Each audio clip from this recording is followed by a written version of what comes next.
Alright guys, we're going to start putting this 1915 together. For those of you who aren't familiar with the 1915, it's you're taking your block. This isn't a stroked motor at all. It's just a stock stroke crank.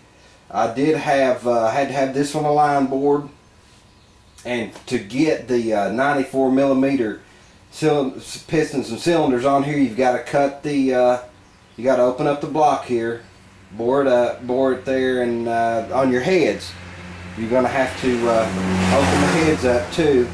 I did have this full float, and what that allows you to do is to have this is your pressure out.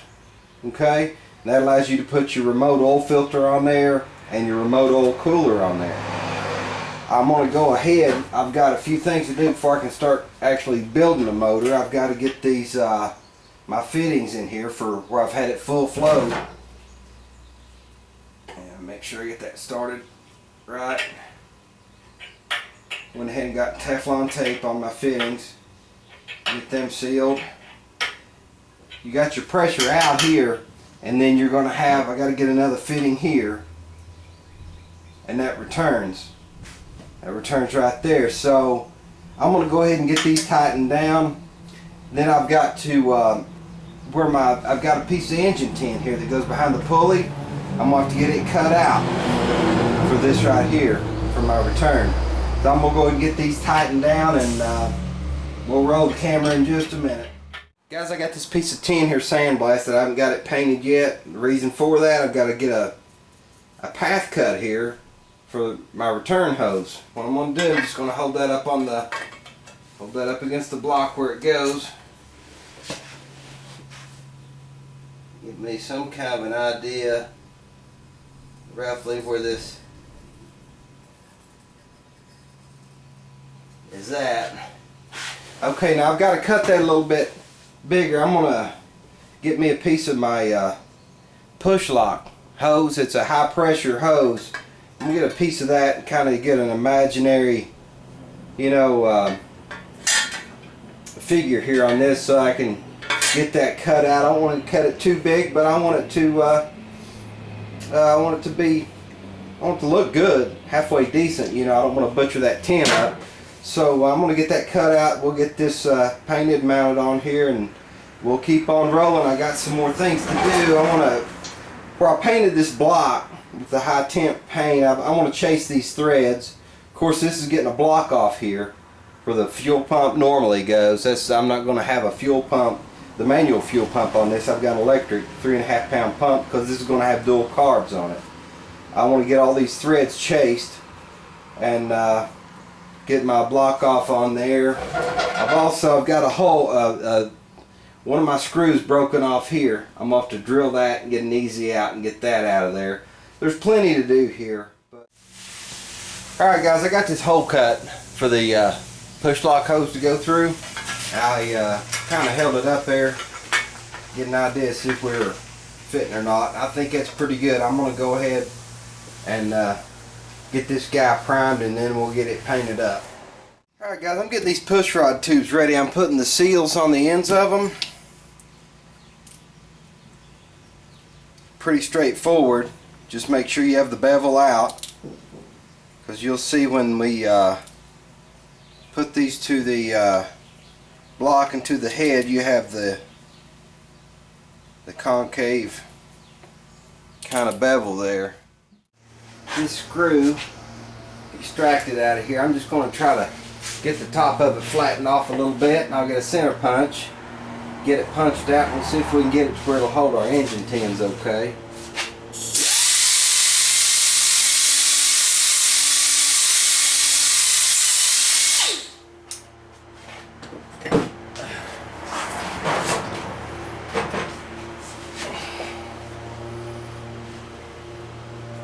If I can hit center on this.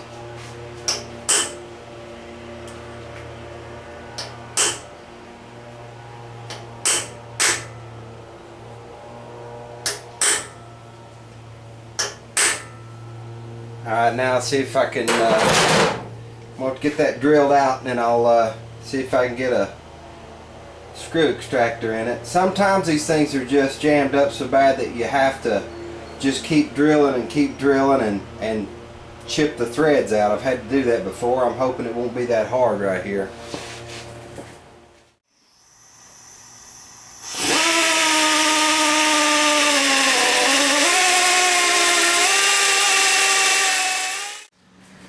Alright guys, I got the screw extractor in here and it looks like it's starting to ease that old screw out. Sometimes this works and sometimes it doesn't. Like I said, you know, sometimes you just have to keep using a bigger drill bit until you finally get it down to where there's nothing but thread left. You can chase them out sometimes like that, but we got this one. Guys, what I'm doing here, I've got a die and I'm running over each one of my studs here because what I don't want to happen, I don't want to get my torque value messed up. I want to make sure that these heads are torqued the way they should be, and you can see how I'm having a little bit of trouble with this one where it's got it's rusty. It's wanting to jam up a little bit on me. I want to make sure if I torque that way that would affect the value. So I want all these really good and clean. Well gang, I'm getting ready to take my pistons out of the cylinders and get those cleaned up. Before I do that, I want to get these lubed up with some assembly lube before I forget. Always critical to have, you know, where this is going to be it's not going to be lubricated at all, it being a fresh motor. It's critical to have everything lubricated really well. Alright guys, here's one of my cylinders and piston. I would never just take this as is and stick it in the engine. It's they don't take a lot of care, if any at all, with the ring gap. Plus these things have cosmoline all over them, which keeps it from rusting. So we're going to push this piston out, take the rings off of it, and reassemble it. I've got me a little pan of mineral spirits here. I'm not too worried about the outside of this.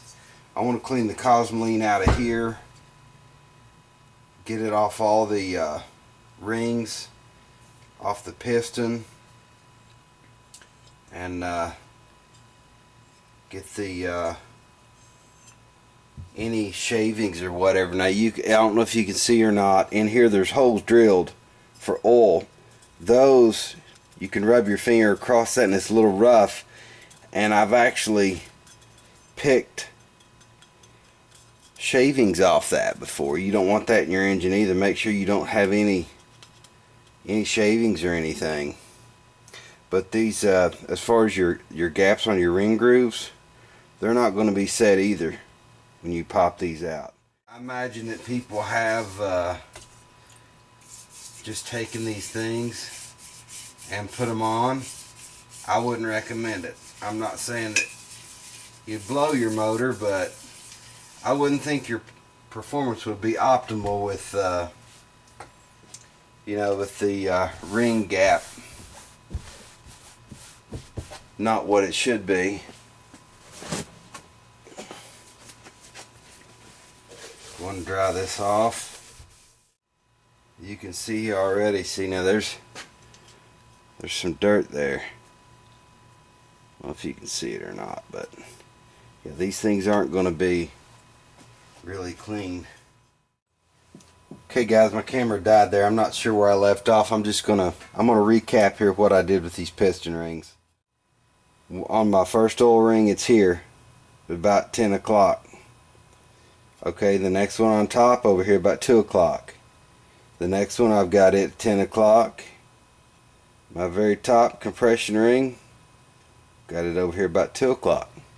Now I'm going to take an oil can, I'm going to oil this up really good.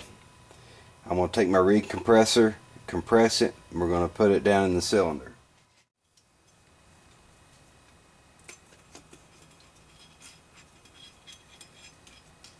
I don't skimp on oil when I do this. Might make it smoke a little bit when you first start your new engine, but I'm really big on making sure that everything is lubricated. I can't stress that enough. Checking over my ring gap here, it's all looking pretty good. Like I said, they get a little messed up. They get a little messed up when you handle them. Okay, I've got that where I want it now. Pop this ring compressor open. Make sure I'm covering all my rings. Okay. Pretty straightforward on this, guys. It's just a matter of tamping it back down in there.